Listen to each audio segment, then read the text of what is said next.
Hello, for today's video I'm going to show you how to restrict an account on Instagram.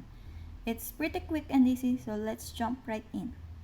Now I'm going to open up Instagram app here, and if you want to restrict an account, I'll show you two different methods you can use. So one, of course, is let's just go to the random account here.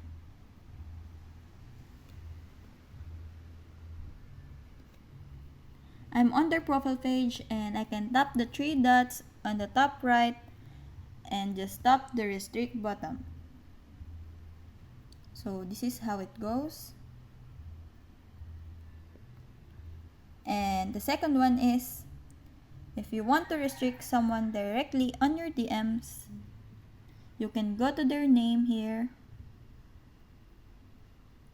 and we'll tap on their name at the very top. And then if you scroll down, you'll see that restrict option.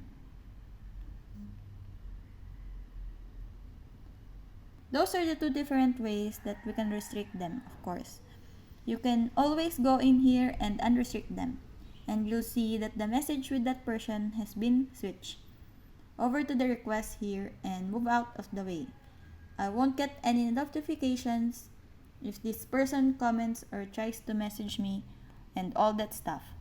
So hope this helps, and thanks for your time today, and see you on the next one. Don't forget to subscribe and like.